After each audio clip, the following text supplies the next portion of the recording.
it's my very great pleasure to introduce your session this morning. We all know James, but let's just hear a little bit of something of his story. And I think all this is true. There may be something that I've added that may not be, but I think it's all true. James, as you know, is a missionary of the Sacred Heart. He grew up in Maitland, New South Wales, educated by the Sisters of St. Joseph and the Mahers. Post-school, he flirted with engineering, but eventually opted for mathematics and education. And as a young teacher, was drawn to religious education and completed a graduate diploma in religious education during those early years. And on May 13 this year, James graduated from the Melbourne College of Divinity with a Masters of Theology. His thesis was The Christian Songwriter as Theologian, giving voice to the converted heart and mind. Marvellous, a wonderful achievement. James joined the MSCs in 1993. In the intervening years, or since then, he's completed, I think, a Bachelor of Theology.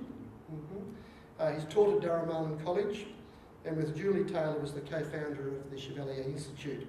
The Institute's been going now, I think we're in our 11th year, or maybe our 12th year. James, as you know from the music we've listened to over these days and forever now, James is a poet, a talented musician and a songwriter. His two published albums, Heart Voice, released in 2002, and Gospel of Love, released in 2010. He describes himself, and this was from an interview that I found with James, he describes himself as a romantic at heart and has been quoted as saying, "My writing is very lyric-driven. I'm basically a poet first and a musician second.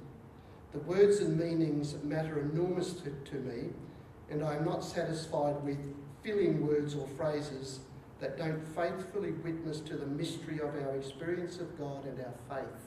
That's just beautiful. I was really taken by that. Because for me personally too, forever, when I'm listening to a song, if I can't understand the words and I just don't keep listening. I need the lyrics, the music on its own, unless it's instrumental of course, but the music's on its own, I need to hear the words, and your focus on the words and the carefully chosen words is a wonderful gift. I think all of us who have grown up to love James's music appreciate his commitment to doing that, to an economy of words, which is the gift of the poet. So in welcoming James today, our battery's just gone flat. Welcoming James today, his topic is A New Heart and a New Spirit, Transformation and the Spiritual Journey. Please make James welcome. Well, good morning, and thank you. It's lovely to have this opportunity to share with you. And I, this morning, will be a sharing. As I was listening to the song, as in our prayer, the line that jumped out for me was the struggle of new birth. In the struggle of new birth, and I thought, it's no accident that perhaps birthing is one of the strongest metaphors we have of the spiritual journey. It's such a profound metaphor, and birthing is such a mysterious thing, and it is a struggle, and even though you're from what I believe, you know what's going to happen, nothing can prepare you for what actually does happen, and it's always a miracle. So I think what we're going to spend the next hour or so exploring together is very much about that. So transformation and the spiritual journey, and as I was thinking yesterday about us starting with this song, I thought, this song contains some very big claims. That song, if you've, we will do this, we will do that, We will welcome God. We will welcome one another. We will be inclusive. We will. And we will be God's heart on earth. And I thought, oh wow, these are high ideals. And when we reflect, there's abundant evidence that as human beings, we Christians frequently do not do that at all, and are not able to live up to that. But presuming that it is possible to do some of what we just sang about or listened to, how on earth does it happen? How does it happen? And that, I think, perhaps that question is at the heart of what I want to try and explore with you this morning. So, what makes it possible for us to be more consistently welcoming, non-judgmental, kind, loving? All of the things that we sang about. What makes it possible for us to more consistently work for justice? For example, to listen for the small voice, to treasure difference and diversity. What makes it possible for us to forgive? What makes it possible for us to live more consistently in love, in harmony with the Spirit? Perhaps the phrase from Scripture jumps into your head. For humans, this is not possible, but for God, this is possible. I hadn't written that down, but that just occurred to me. And I think that's probably significant. I know it's significant because in this journey of transformation, it's as I understand it, it's very much a journey of a relationship with God. Okay, anyway, let's keep going with it. The key to this, what makes this possible for us, if it is indeed possible, I want to suggest is what we could call transformation. So that's where we're going to go this morning. To use a more traditional term, we would use the word conversion. But that word has unfortunately over the centuries gathered to it some fairly negative connotations, and so the term transformation, I think, captures it well for us today. I think this song is describing the life of a transformed community. I mean, let's be realistic. It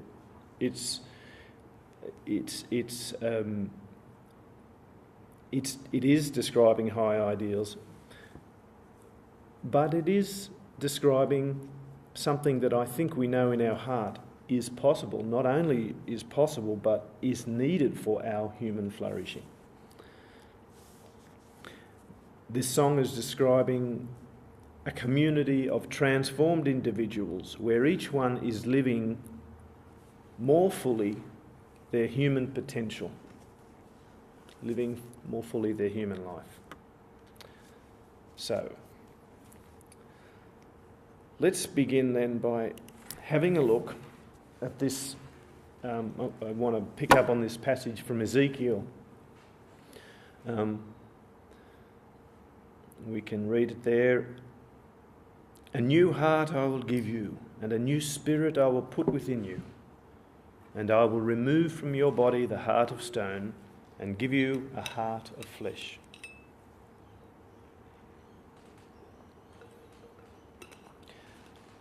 I think this describes in rather dramatic symbolic language what we are going to be reflecting on for a while now.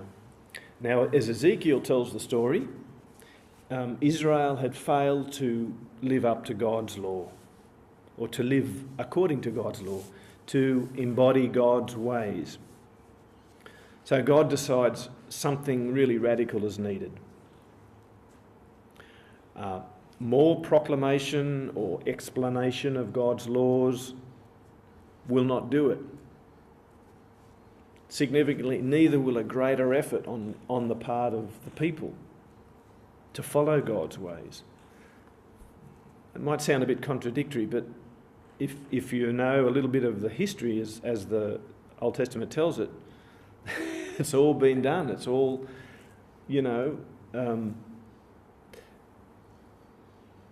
something new has to happen, something different, some sort of radical intervention to achieve any consistent and long-lasting results.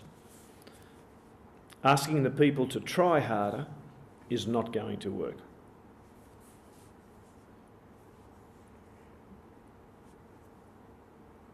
Me just trying harder usually ends up in me just beating myself up for failing more. God decides that he needs to intervene to make a radical change in people, to give them a heart transplant, so to speak.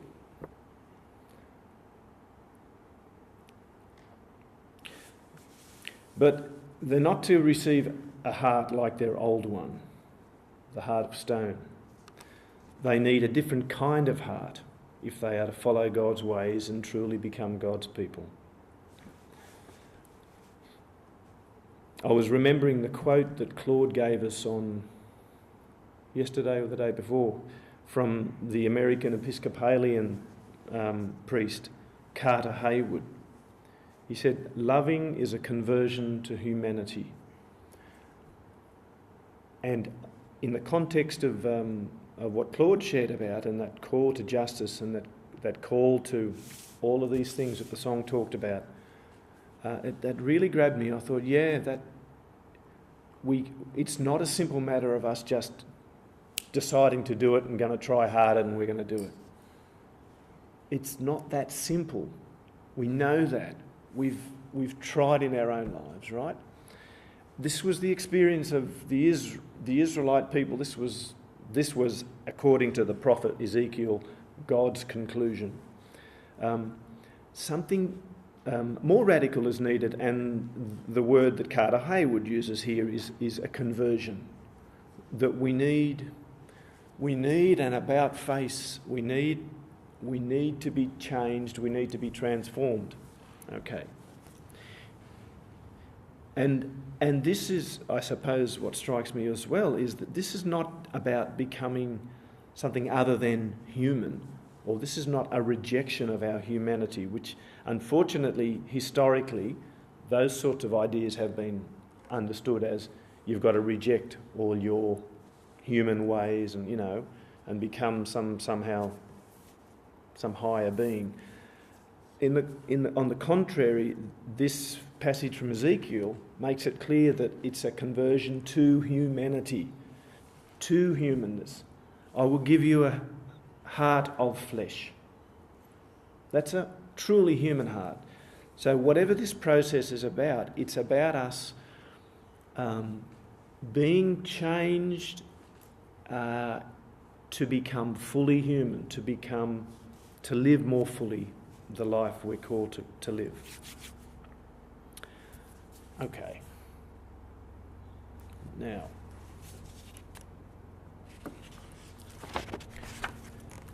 I want to introduce just a little contrasting idea that comes from Rosemary Horton, who wrote perhaps one of the really significant books in the 1970s or 60s, where she started wrestling with the idea of formation and transformation. Now, I hope not to make this too complicated, but once we get through this, I want us to look at an example from someone's life, which I think will hopefully give us a context, give us a way of fleshing this out. So, what I'm going to suggest is that the most important human spiritual development doesn't happen naturally. Now, what do I mean by this? All I really mean is it's not like learning to be a good girl or a good boy. That's what I mean. It's not like learning to read or speak or play a musical instrument. In the natural realm,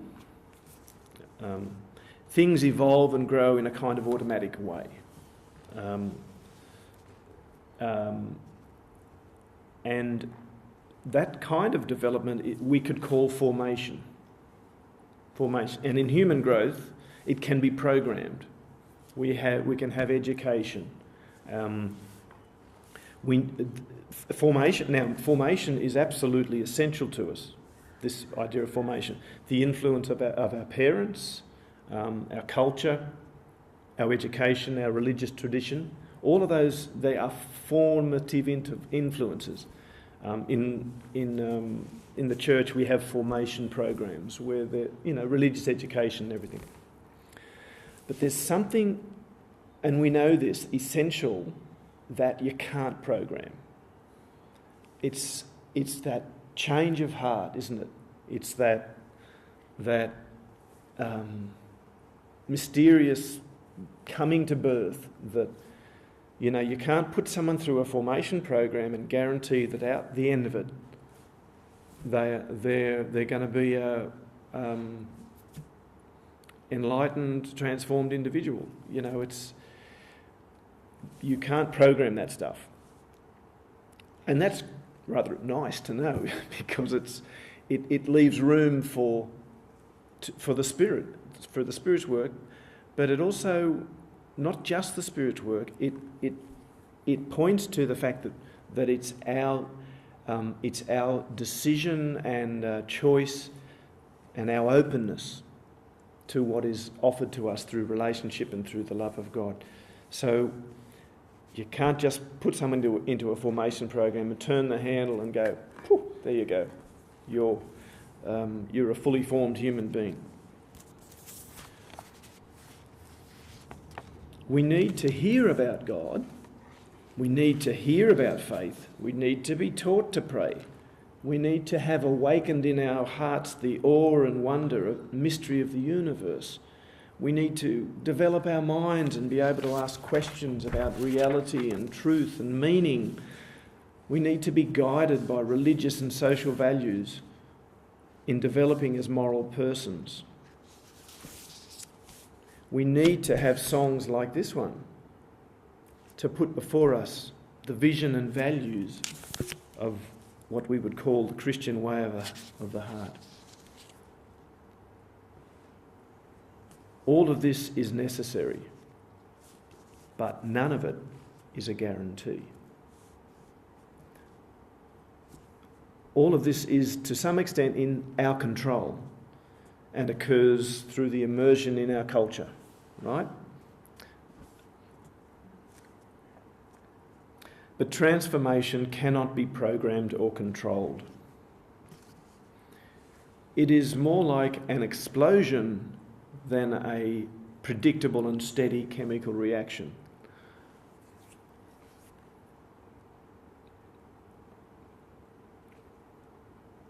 I don't know whether that image makes any sense for you, but it's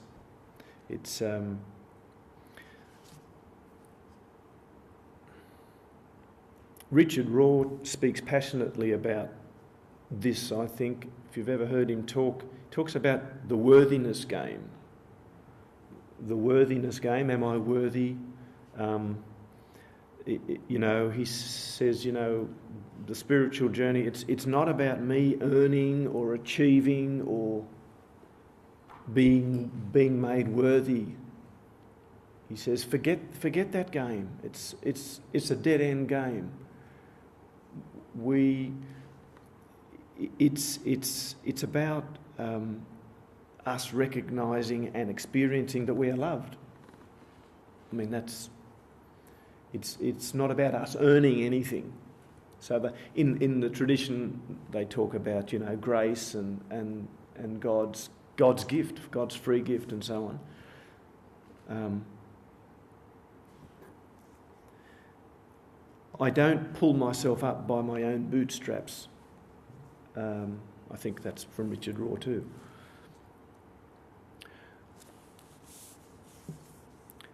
However, we need to say very straight away that it does require our cooperation, our involvement, our free choice, and our readiness. because we are not passive. We are not just instruments through which God... We're not passive instruments through which God plays music or into which God pours grace. That's not real relationship either.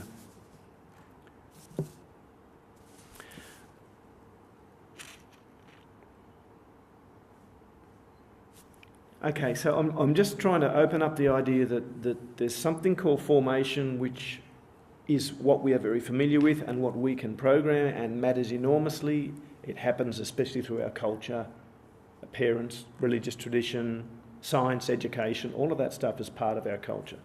But that there's also something else, an extra, an X factor that we can call transformation that can't be controlled.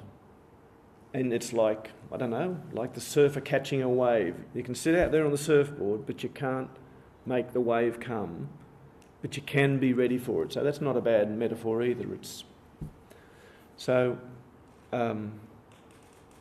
Like a religious and moral education can teach us all the important ideals, okay, mentioned, say, in a song like this. But it's not enough for us to be able to live them. Not with any consistency. On its own, it's not. The people of Ezekiel's time had religious and moral education from their culture too, but something more is needed to enable us to live it. Yeah, so. I'm just thinking, I'm wondering whether this is a correct thing to say, in light of what you're saying, that those mysterious transformational invitations or moments are in fact offered to every person. But the people who have hearts that are transformed from stone to flesh are people who are actually open and formed to recognise and name and allow those moments to be those profound moments.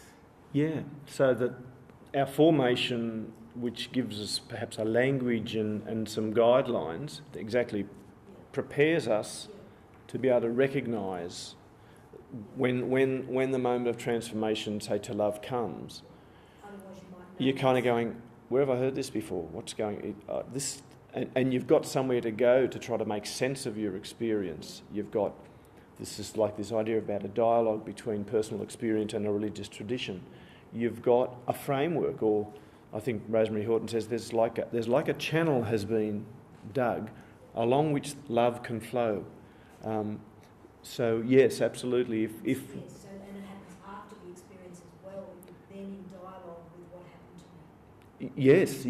Yes, that's right. So there is this ongoing dialogue between what we'd call formation and the transformative moments. I mean, it happens in classroom with kids. You know, you can teach children whatever the curriculum might ask you to teach, but that moment, that aha moment for the child, you can't program that. But boy, when it comes for them, you can't stop it. So it's yes, it's both end, but it's yes, that's absolutely right. Yeah. Can we also say that this true formation really leads to real transformation in one's own life? Hopefully. There's no... Yes, I mean, real formation transforms a person. Meaning that you learn from the laws are only laws if they are transforming yourself, or if you are forming yourself. It's not just like a passive following of laws or regulations, but living the spirit of those laws can lead to really transformation. Can we say that too? Perhaps let me say that I don't want us to get too caught up on the technicalities of this because she goes on, Rosemary Horton goes on to write a whole book unpacking it all, but it's I think it's true to say that formation is something that we have control over. Transformation happens to us. I mean, individually once. Yeah. So it's like, it's like the man that perhaps all his life has been a preacher. There's a wonderful story from, who was it? John Wesley, I think. John Wesley, one of the founder of Methodism, writes in his memoirs that, all his life he preached about the love of God, and he said all these things, and then he had some experience in just prior to him beginning the Methodist movement, where he said, suddenly I knew the love of God. It was, I had known all the words, I had known all the scriptures all my life, I had known all the doctrine, but I hadn't known it in my heart. I hadn't really known it in my experience until that happened. So perhaps it's something like that. So like our formation is crucial. We can't grow and develop as human beings without it, but it's not enough. And especially in the spiritual journey, as John Wesley's example demonstrates, if without this, what I'm trying to call transformation, and what we'll see happen to this doctor from Brisbane in a moment, it'll just be law, it'll just be ideals, it'll just be laws written well on stone. It might be pretty stone, it might be attractive stone, but it's still stone. It hasn't come into flesh yet, and it comes into flesh when we become it. Like we don't remain just an instrument of God's laws, like a puppet. We actually become godlike. We have hearts. We actually become, in a sense, we don't become God's heart on earth. We become our version of God. You become Walter, I become James. Anyway, so it's that, that the old idea often of us being like the instrument through which the Spirit plays the music is too passive. It doesn't explain powerfully enough the change that happens in us, the who we become. Like I become different, someone new to who I was before this experience. Otherwise it's not transformation. Otherwise the caterpillar is still a caterpillar. But a butterfly is no longer a caterpillar and cannot go back to being a caterpillar. So this change is radical, and we become more fully, more deeply, more completely who we are. We become our own heart, which is a reflection of, or in the image of, God's heart on earth, so it's really us. It's really us being kind, being welcoming, working for justice. It's not Jesus working through us in that simple way. It's Jesus loving us, God loving us, transforming us, so that's what that means when we talk about God's Spirit living in us, or Jesus' Spirit living in us. We become more James, more Walter, more Alison, more Wendy. Do you think, James, the caterpillar butterfly trend, it's a good image to hold, but for us, unlike the caterpillar that becomes the butterfly, we're in that process, aren't we? We're never transformed. Transformation it's more a verb than an event. It's ongoing, because we can, unlike the butterfly, can't go back to being a caterpillar. We can slip back, and we have parts of ourselves which are not yet converted or Yeah. And we're sort of always in this. Okay, the Jesus on the Mountain of Transfiguration, like it's a good one to use because he didn't transform himself. He was transformed before them, but then they come down the mountain and they see only Jesus. So it's with that too. Absolutely. And yet, I suppose the metaphor, as all metaphors, will break down. But I think at the heart of it there is my understanding is that once something is transformed, that at some level that doesn't change. We can regress. The language that I've read is that we can fail to live it out, and certainly if we don't live it out, the fruits of this transformation will fail to show in our lives. But that we will live disconnected from ourselves because if it was a genuine experience of being transformed, we live with an uneasy conscience or that something niggles in us because it was real. It really did happen, and I. I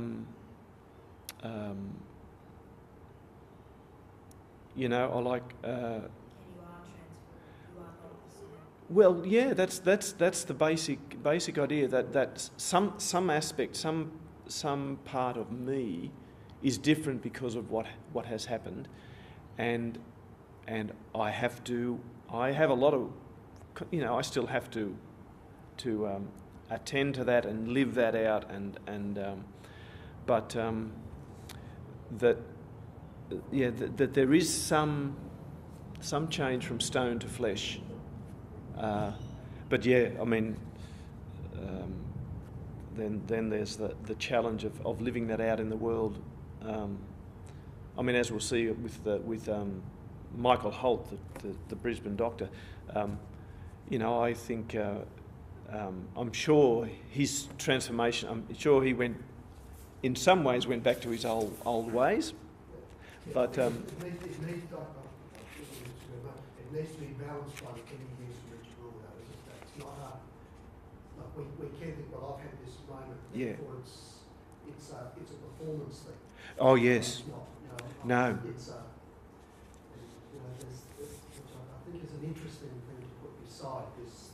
The moment of transformation is something different, but I'm not then having to do a performance to prove that this transformation is taking place or to demonstrate this demonstration. I think the other balancing thing for me is the John O'Donoghue thing is that we're creatures of clay always, which is an imperfect element. So we've got this transformed heart maybe, but we're still creatures of clay, and we are going to be this. We're not going to be this fully transformed being during this journey. Yes, certainly. Yeah, that's certainly true, isn't it?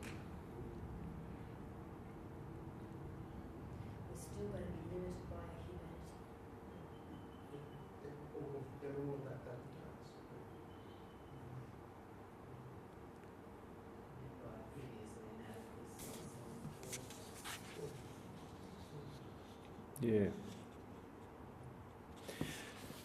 Okay. Well, let me just see what I've got here because we've probably said enough. No, that's good. That's good. I just wanted to.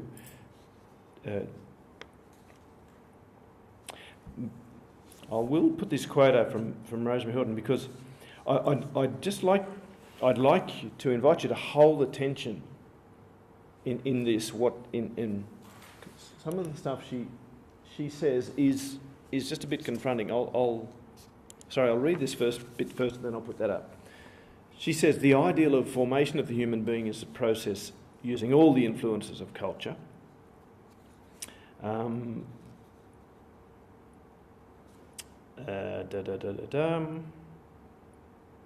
Let's just go to this. Let's just talk about... So she's suggesting that something key about this transformation is that it is a total personal revolution. Now, anyway, in some sense, at core, it's not just.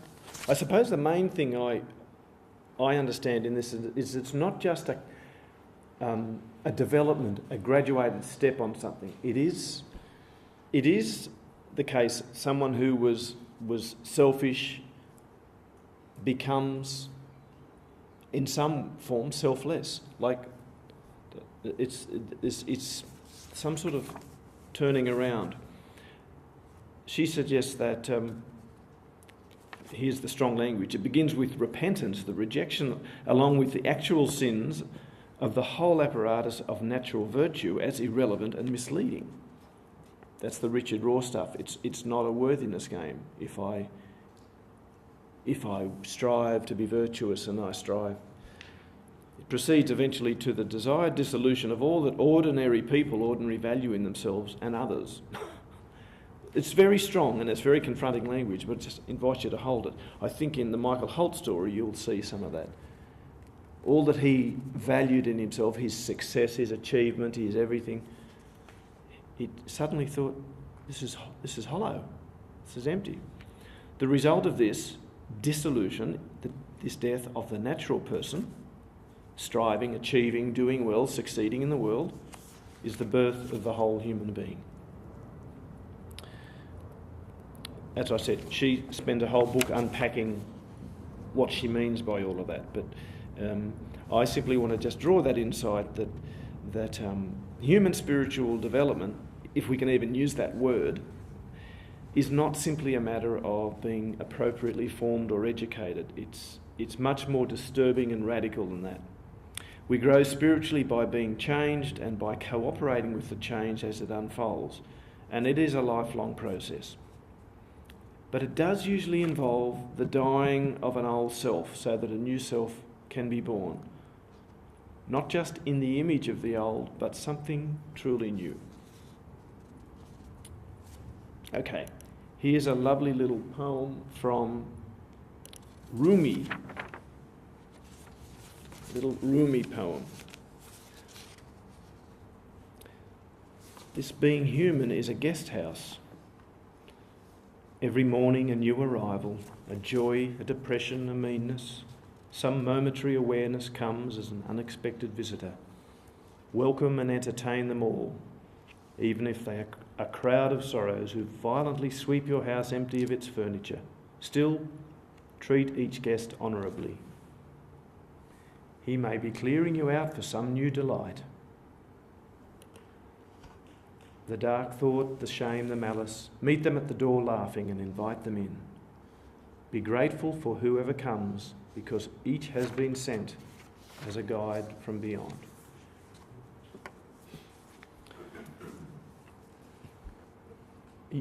That's another version of what I think Julie Taylor said yesterday, that quote from Paula Darcy, God comes to us disguised as our own life.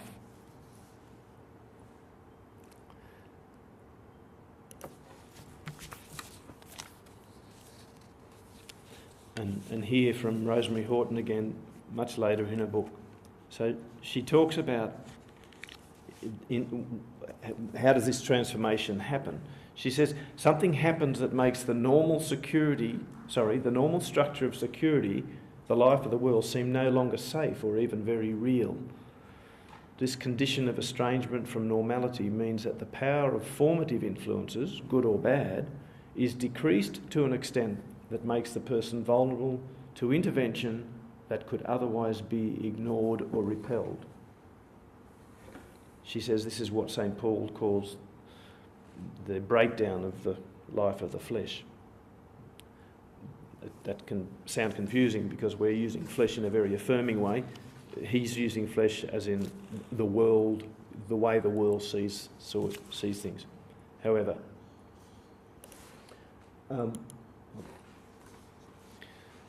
the Jungian analyst and spiritual director Elizabeth Kane writes that the call to a deeper spiritual development is usually through some wounding of the ego.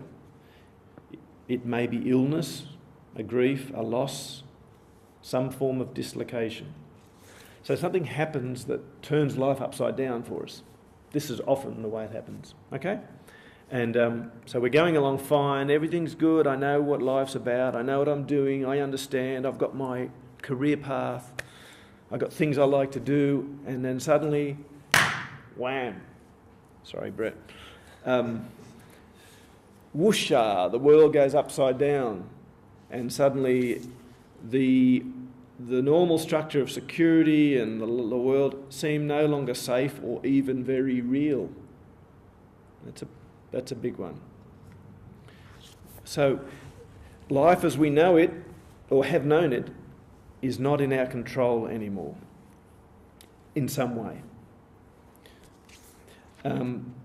But she says that these experiences or these times, even though they're outside our ability to order and control, are actually the catalyst of a process of reforming our being.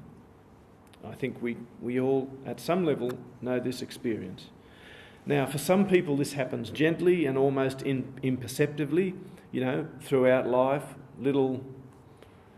Often the experience of love and the ongoing journey of learning what love asks of me and what love brings to me transforms us. For others, it is dramatic and seems ungentle, even violent. But at whatever level and in whatever way, this experience readies us and disposes us for the inbreaking of God. This turning our world upside down somehow allows God to get in. She says we are led, maybe kicking and screaming, to surrender, to humility, and to love. So, let's have a look at this video. I want to just note here that even though not all experiences of this kind are necessarily experiences of suffering, rather they're experiences where our world is turned upside down. So, falling in love, the birth of a child, they're two such common experiences that can trigger transformation. However, the wounding of the ego, the dying of the false self, will always be painful and disorienting to us at some level. Those who fall in love will face the challenge of self-sacrifice, as will the parents of a newborn child. So, let's look at Michael Holt's story. I hope he will put flesh on some of what we've been talking about, and it goes for 30 minutes, so we'll just get there and have.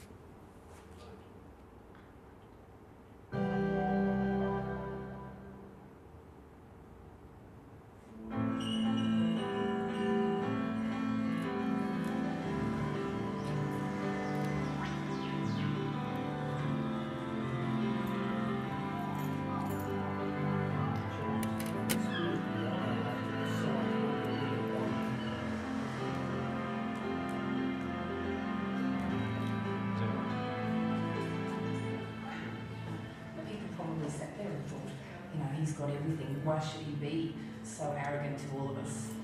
Like, has perfect children, perfect husband, perfect house, perfect everything. My first conscious aim was, could I have my life back? Could I ever be what I was before? Hello, I'm Caroline Jones. Tonight's Australian story is about a high-flying doctor, someone who seemed to have everything in life. Michael Holt was born into a big family of achievers. By the time he was 33, he'd become head of orthopaedics at Royal Brisbane Hospital. Then, at the very peak of his success, Michael Holt was brought down to earth in a shattering way. This is his story.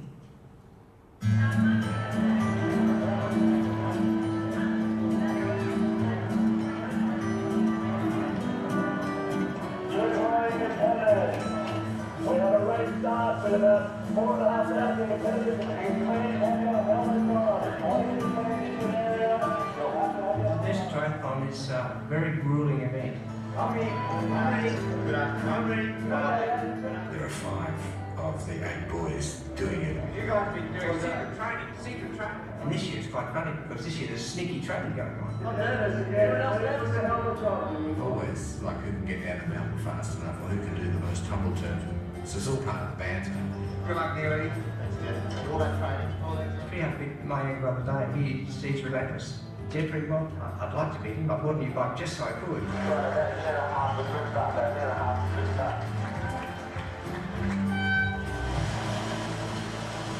I grew up in a big family, and being the 8th of 10 meant that I was always well looked after.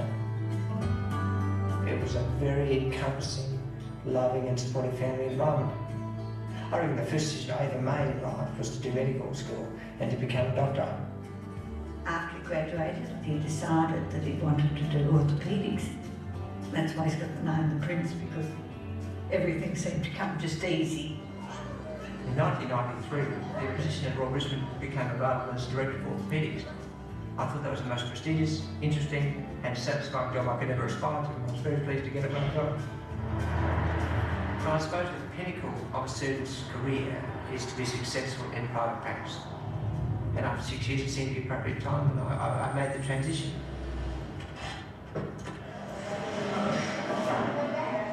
The orthopaedic surgeons tend to be the big men of the operating theatre world. They're not sensitive or new age guys. I mean, often if something doesn't work, they'll say, "Oh, we'll hit it. Yeah, give it a whack. That'll fix it." So it's just 3 cases. Michael is a fairly exacting and sometimes difficult man to work with. You could never really please him, and often he was unreasonable with his demands. Nobody wanted to work with him. Really? I like to think I was a nice guy and well liked. And it would seem that that wasn't probably quite true. Here we are, on the way to Twickenham. Getting ready for the big game. Michael was handsome and he had, I suppose, lots of money and he had a fantastic job and a wonderful family. People probably sat there and thought, you know, he's got everything. Why should he be so arrogant to all of us? If the other two want to marry and say Merry Christmas now. Well, my life was the life of a princess. Absolutely. Gotta give him a care. I had perfect children, perfect husband, perfect house, perfect everything. I couldn't have taken my life and made it any better than I had it right then.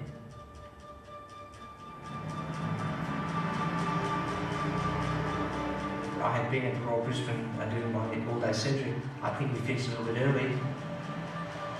I stopped where I don't normally stop, to cross the road where I don't normally cross the road to go to the bank.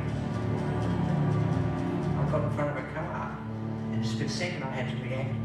I dived over the knob. I didn't want to be hit in the legs. The reports are that I bounced off the windscreen and hit the traffic light. So I took most of the force with my head and face. I was very lucky. I was lying on my back choking on my own blood, and a bystander had enough sense to turn me on my side. 60 seconds later, I'd be dead. So I put their hand and put pressure on my neck to slow down the blood loss. The ambulance were there very quickly, and I was taken to the Royal Brisbane Hospital. 40-year-old male, they've got a car. I was unrecognisable by the time I got there from facial fractures and swelling. And some poor nurse got out my wallet and said, "Oh, golly, it's Dr. Holt." And I was told there were 30 specialist doctors in the A&E within seconds to see if there was anything they could do to offer their assistance to help. It was described to me such that his face blew up like an airbag blows up in a car, and that's what protected his brain. There's no way that I would have known it was him. I saw him in the A&E department. He was going to theatre. I said goodbye. The surgeons were actually asked to hurry up because the anaesthetist thought that he was going to die, so they sort of had to finish in a hurry. I think the surgery initially was to control the blood loss and to repair the laceration through the neck and face. I had what's called a post-head injury or traumatic brain injury. They asked her, "Was it bad?" She said, "Yes, it was very bad." I said, "Do you mean he's going to die?" And she said, "He may." everybody was, really upset. Most people said we wouldn't wish it on our worst enemy, even though he probably was some people's worst enemy. Alright, that's bad centimetres. My daughter said something along the lines of, this always happens to other people, how come it's happened to us? They couldn't believe that something this horrible had happened to our family, because they too knew they had a perfect life. I believe I was unconscious and ventilated for some days, and then was conscious and aware but not alert. During that time, I knew he was going to be alive, but I didn't know that he was going to be able to function in our family as a normal person. Sadly, Dad was in hospital as well. He had bypass surgery and had a long, complicated illness that followed. Sad's pretty well. He's been for a walk today, had a shower, not on much oxygen. Dad was very frustrated by not being able to be there. Because we're doers, I suppose. And perhaps we got that from both Mum and Dad, that he couldn't do anything, so he would have been extremely frustrated. But he knows he's got to get up and do a fair bit of exercising. Is that right, Dad? He said that he would make a deal with his maker that he would be happy to not survive if Michael would. Recovering from head injury is quite a unique thing. I woke up one day just as bright as a button, like someone had switched on the light. I looked at my watch, I looked at the clock, I suppose, and said, oh my God, it's 8 o'clock, I've got to get to work.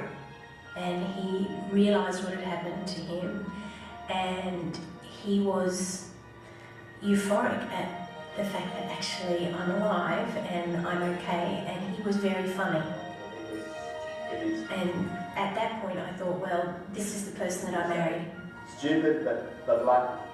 My first conscious aim, not so much thought about aim, was could I have my life back? Could I ever be what I was before? You can see Mike is sitting up in bed, just been for a walk, go to the toilet, he's ready for a fight, he's strong. My brother took some video of me in hospital and to demonstrate to Dad that yes, I didn't look too good, but I was well, I was alive, I was going to survive at that point. Mike's memory is excellent, he can remember his PIN number, and Julie's updated him on all the kids.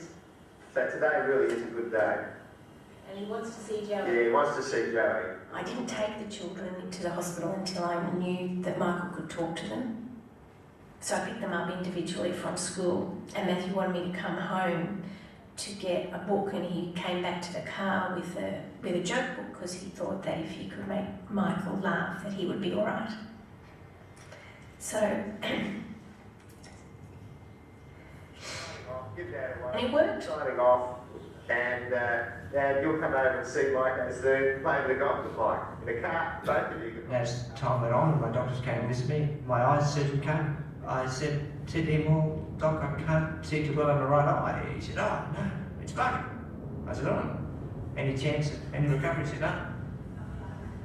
And I knew at that point that as a surgeon, my life was over. Gone very well. That was very devastating. I cried like a baby, I'll admit it now. I cried like a baby. My mother was in the room. I could only reach down and put my arms around him as well as I could between the wires and tell him that he'd managed with one.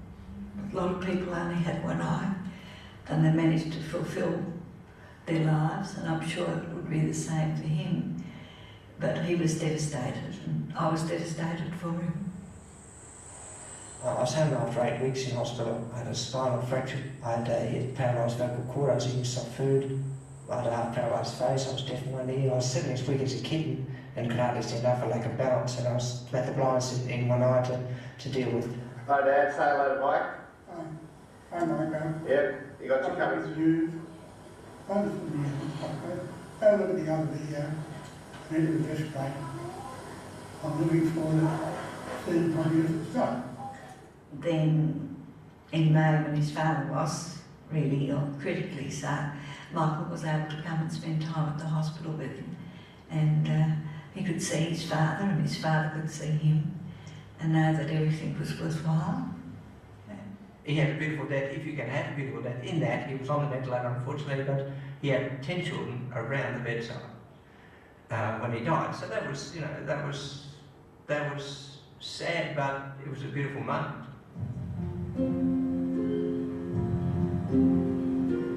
My beautiful life was utterly destroyed. It was irretrievably lost at that point. I think all those things probably resulted in me getting depression. When you wake up in the morning, your day is black. When you go to bed, your day is still black, and it's been black all day. And there is no respite and no let up. Michael has always been the one that got out of bed, bright as a button every day, even if he didn't feel like it, and set the tone for the house because he is such a cheerful person. To have that removed was very difficult for me. If someone's ever had depression, I'll sympathise with them, and if you haven't had it, be warned. It's a terrible, terrible thing. It's a scourge of society. Because I've got a facial nerve palsy, I have a non-symmetrical facial movements. So I've got to train my facial muscles to act symmetrically. Our happiness during that time was lost because our own relationship was under enormous pressure. If we had had financial pressure on top of everything else, it could easily have tipped both of us over the edge. Michael was fortunate to have appropriate insurance. He had income protection insurance and trauma insurance. It would have been a disaster had he not been insured. Get in, Sammy, get in! My marriage would have failed, I would have lost my house, I would have sold my car, I would have had to sell everything just to survive. And had to deal with that as well as rehabilitating would have been too much. I could never have survived that.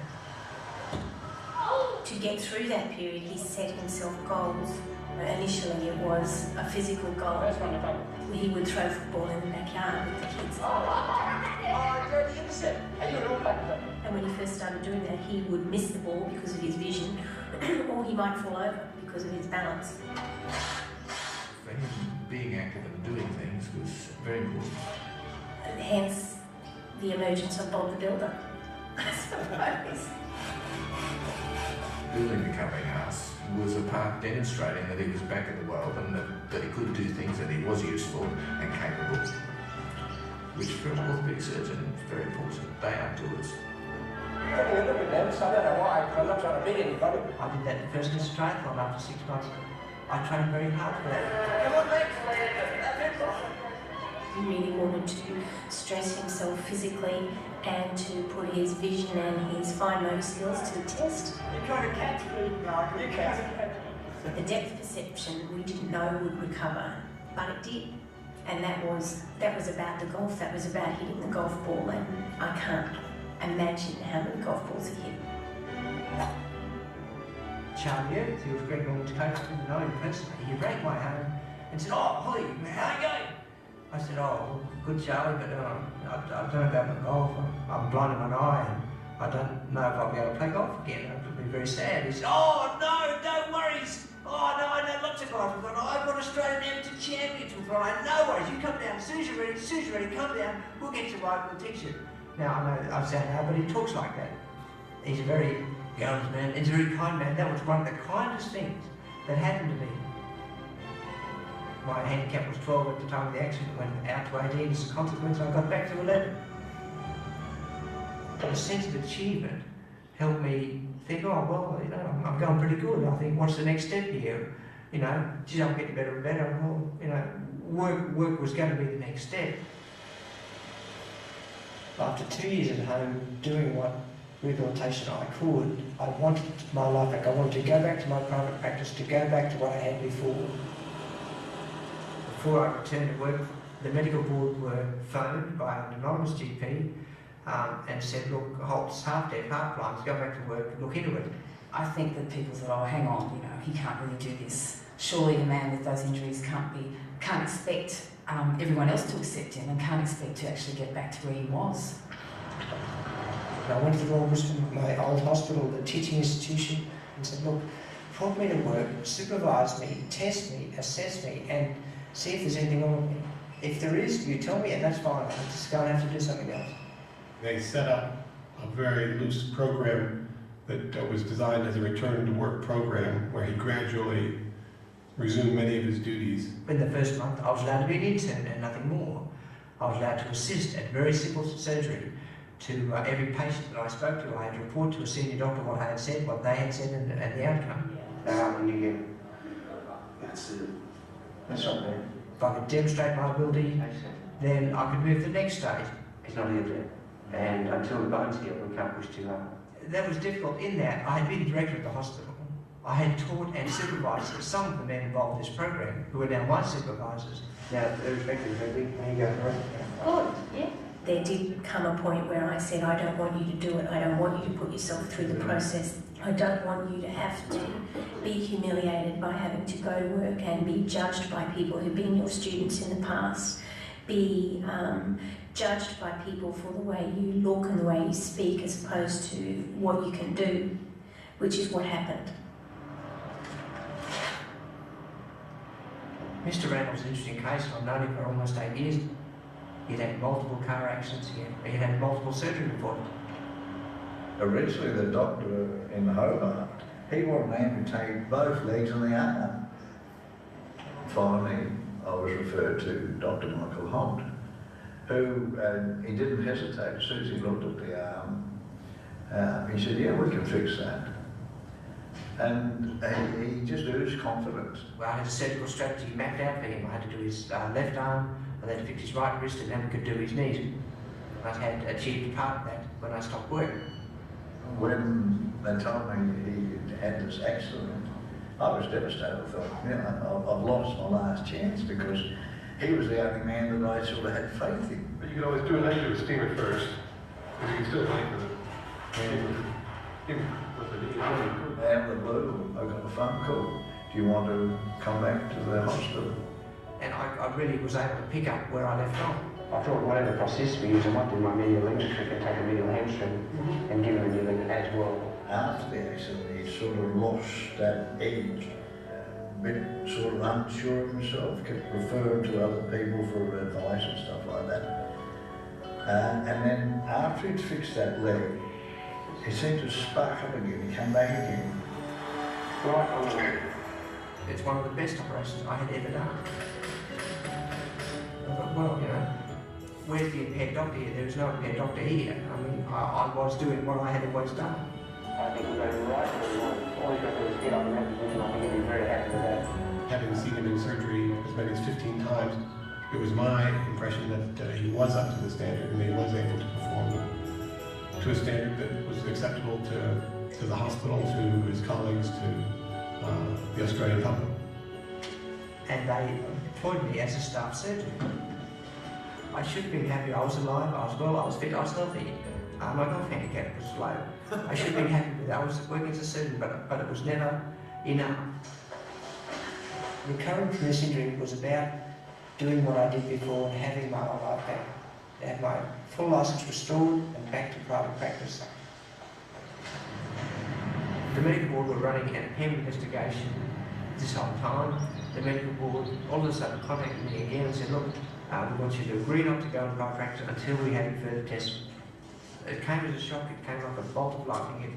All of a sudden we had achieved so much and it looked as though it could all go sour.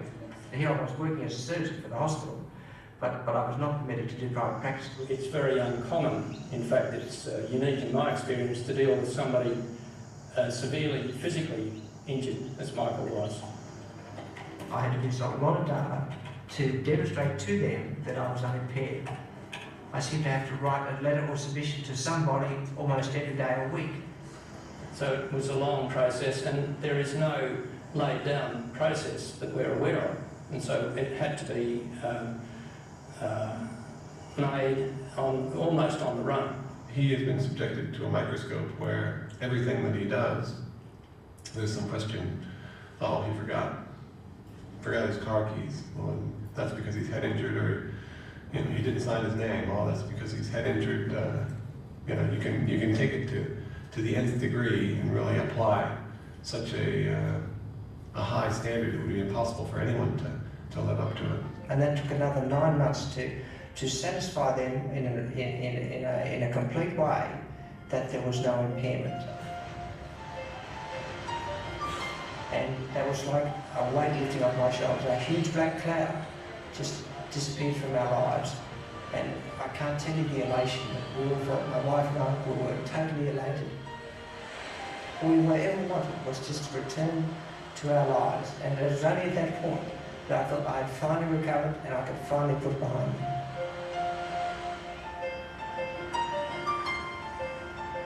To be sure, but not intolerable.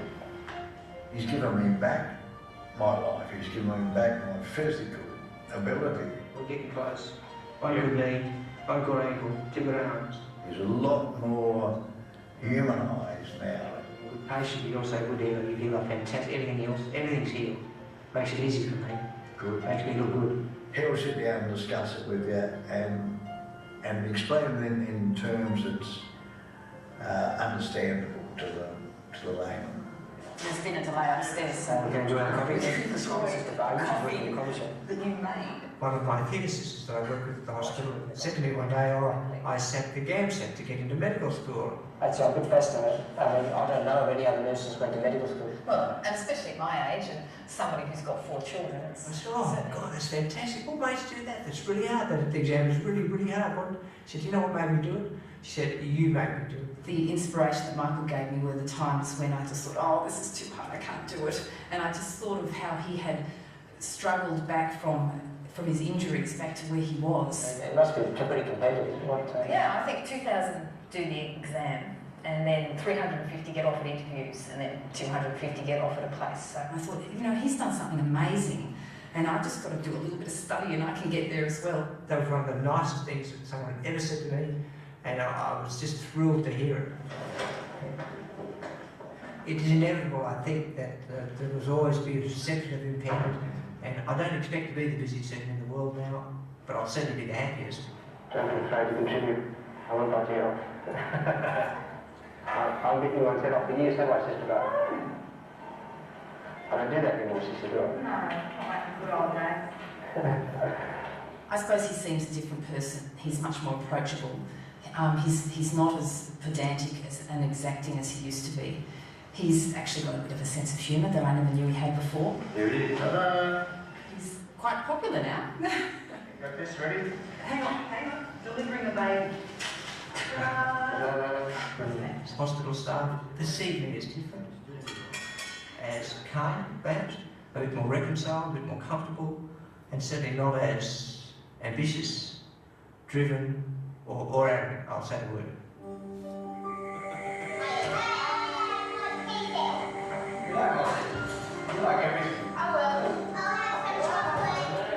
When I got the letter from the medical board, I now need to return to my private practice of my whole life.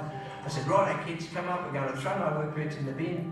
Bob the builder is retired. That's it, he's gone. And my younger son was in despair, very upset. He said, Dad, I don't want you to retire. Bob the builder, I like Bob the builder. I like him at home. I like him doing things. He went and got those work boots out of me and put them in his own wardrobe. So I had to sort of think about that and think, well, don't lose what you have, regaining what you want. The next day, was supposed to go into Mr. Ready. You too big, lose weight. I seem to enjoy the little things much more now. You want to take a risk, when the little boys come out in the morning in their dressing gown all warm and toasty from bed, I think, oh God, I'm glad I didn't miss it. And did she learn her lesson? Well, she learned one lesson. Go to bed, please! When I carried the little boy into bed at night and fall asleep in my bed, I think, God, I almost missed all this. It was a very early house. One of the things about anatomy is that it is incredibly variable. No two people are going to have the same arrangement of bones. Sue Barr's only just started medical school, and I know already she's going to make a great doctor. I just can't believe I'm here. I have to pinch myself. I keep thinking, oh, I got into medicine. She has a wealth of experience, discipline, determination, and empathy. That's a very good combination. My oldest son is 18, doing a different course here, and he's already said to me, don't hang around me at lunchtime, Mum. So I have to be very careful not to do that.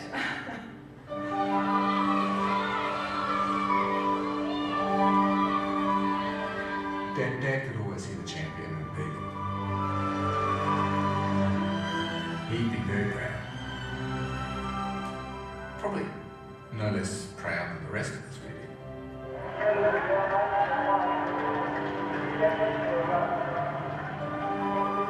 before, I was always a man on the way somewhere, always trying to get somewhere. Get out of my way, I've got to get to the top of the tree, wherever that was.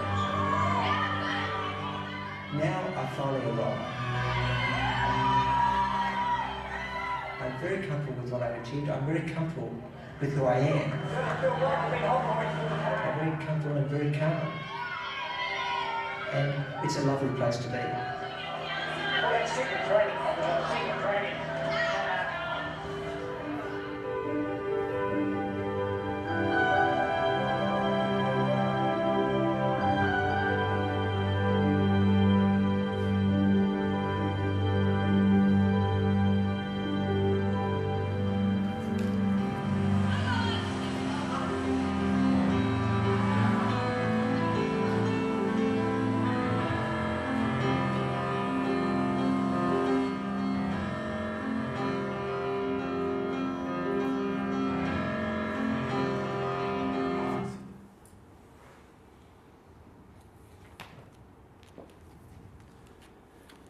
So it's a pretty inspiring story, isn't it? It's very.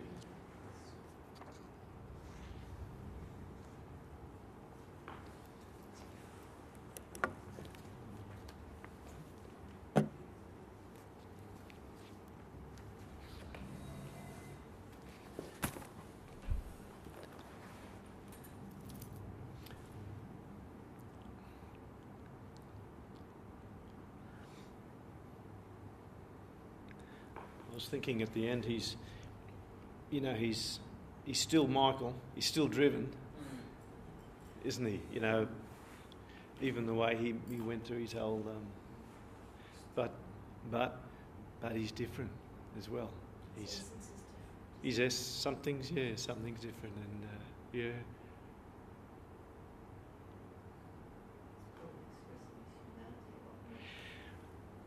Yeah, I loved the.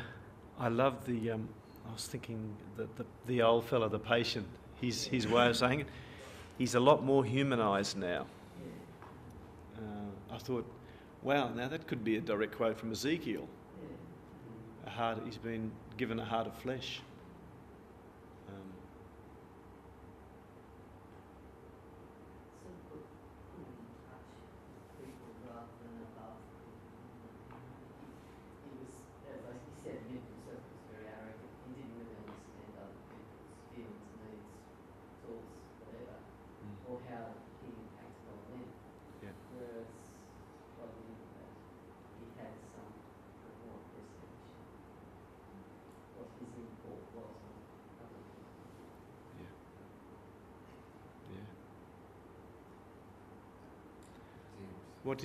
What struck you? What did you notice? I think the whole process of becoming a patient himself,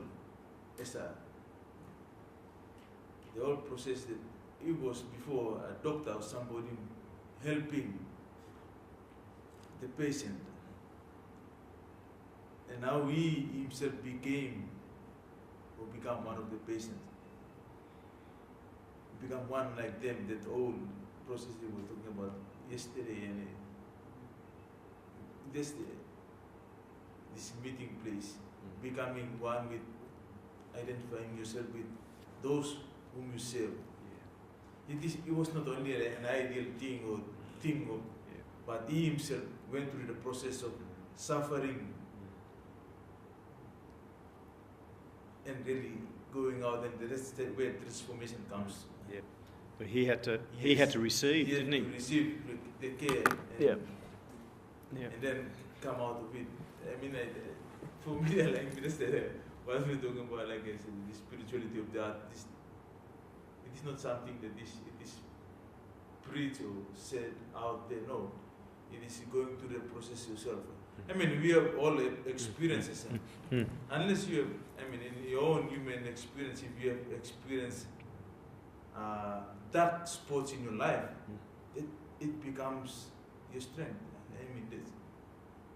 There's no human being at all without dark spots. And if you have not learned from that, it's still like you said, it is still up there. The spirituality is still up there. It's just an idea, or it's just thing from, unless you yourself suffer, feel the pain of suffering, and then coming out of it. it really changes your world. Because you now know what it is, how it is to feel. And Michael was like that. And we see like they said, he has a sense of humor now.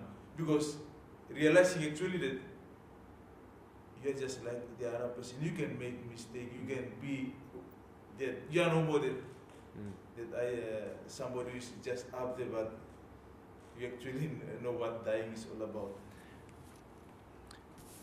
And I think you know, having to being whatever, having the defences drop down, that having to receive other people's love and care and kindness. He said somewhere, like the golf coach, he's really struck. He rang him. He said, I couldn't believe it. It was one of the kindest things anyone's ever done. You know, rang me, and you know, he was receiving people's. He was open to people's love in a way he hadn't been before, and their kindness. And I think one of the key elements about this in transformation is you receive it as gift. You realise that you didn't earn it. He didn't earn it. It was given, and it's like, oh, wow, that transforms us. And I think that, yeah. I want to go back a little bit to your presentations before and helping me also to understand about that when I see the Michael story. Yeah. And for me, I can understand that formation, not just a law outside, like that, just a schedule or something like that, but formation also should be, and that's the main thing I think in formation is like how the message we receive, and we use it, we reflect it, and after that it would come, it would be transform us, or the transforming can come after we receive all the message, and we reflect like what Michael experienced. He didn't receive like thought, teaching or something like that outside, but his experience teaching teach him, and the message he received by his experience transformed him. So that's what I can understand about formation also. Formation not just like something outside, but include also the process inside of people. Yeah. And he probably, before all that happened, I mean, he probably knew that he should be kind to people. He probably knew that he should be not be arrogant. He probably knew all of that, and probably his formation, would have taught him all that. I would guess he probably had a Christian upbringing. Probably, I don't know. You don't know, but let's say whatever. His family certainly seemed to have very, very strong values and ideals, and you know,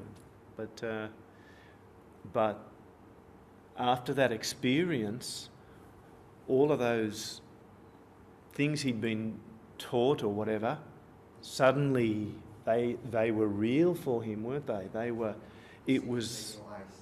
Yeah. See, he saw it with new eyes. He had a new heart to live it. Yeah, that's right. So it's like both. You know, we've got to have the formation. I mean, without it, we've got no context. But there's always the extra action of love or experience or transformation that's got to happen. That's like, I suppose I was thinking in you know, in the context of religious formation. You know, if you as a formator, you can do all your work, but you still ultimately got to trust the work of God in the life of the person you're trying to form, don't you? You know? It's the first formation. Yeah, well, that's right. And you're just trying to sort of get them ready to receive. Get them ready to receive when it happens. You can't make it happen. You can, but you can. You're trying to prepare. Yeah, that's right. It's like John the Baptist. Yeah. Or like, yeah, preparing the field and planting the seed, but you can't make it grow. That's the work of mystery, and that's the work of God. That's the work of, well, we would say very clearly, that's the work of love. That's the work. It's only that experience of love. And if a person is not open to that love, nothing we do will make them grow. Nothing we do will bring transformation. But what seems to happen to us is that, well, things happen to us in life that drop our defences, drop our boundaries or our walls sometimes, and the love of others, the love of God can kind of get in, and then the transformation, the growth can start, and all the things that we have been taught suddenly, wow, they become real for us.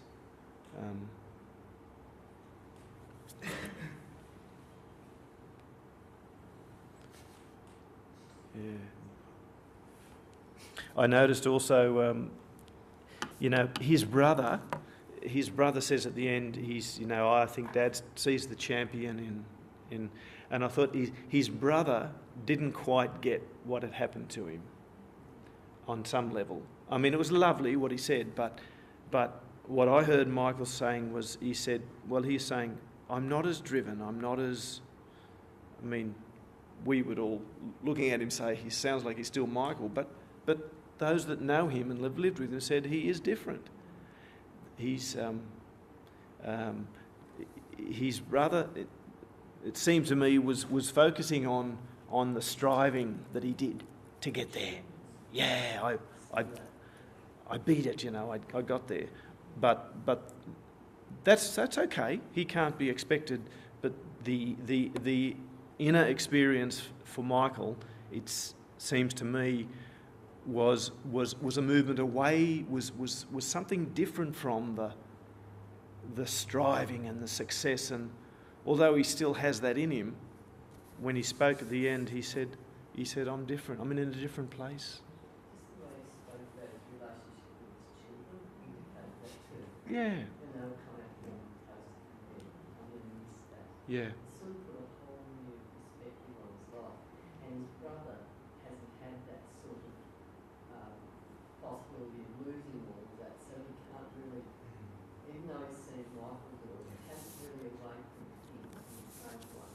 Yeah. To sort of see how important those little things are. Yeah. They're the little big things, and not Yeah. the climb to the top of the fork. Yeah. It was lovely the way you spoke there. Yeah, it was beautiful. It was very. Yeah. And the little boys in forks at the bottom of the forks didn't go.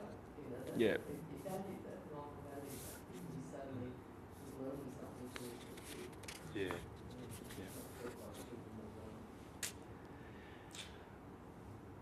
Well, we better stop there, I think.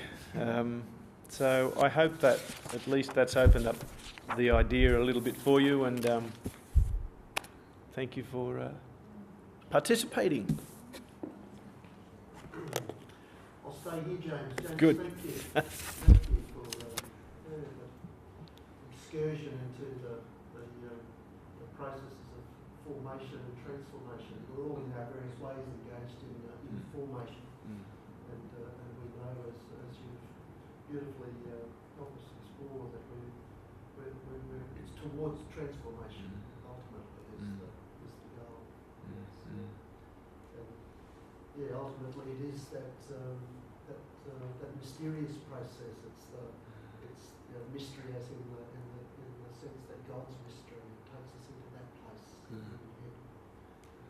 I suspect we'll always struggle to find the words to capture it, because you can't tie it down. No. I think one of your earlier statements about it's more like the explosion than the controlled chemical experiment. Yeah. Because you can't put it in a lab and do it and then you've got it. And it happens to it happens to the Dr. Michael Holtz of the world, and it happens to the person who's illiterate in the village and wherever it is around the world. It's a universal human phenomenon. I was thinking of that for some reason earlier. Who has transformational? Because especially when we talk about preparation for, we do the formation, but life is the preparation for ultimate. So James, thank you. It's been wonderful excursion. And for yourself as well, a small gift Oh, thank from you. ourselves to say thank you.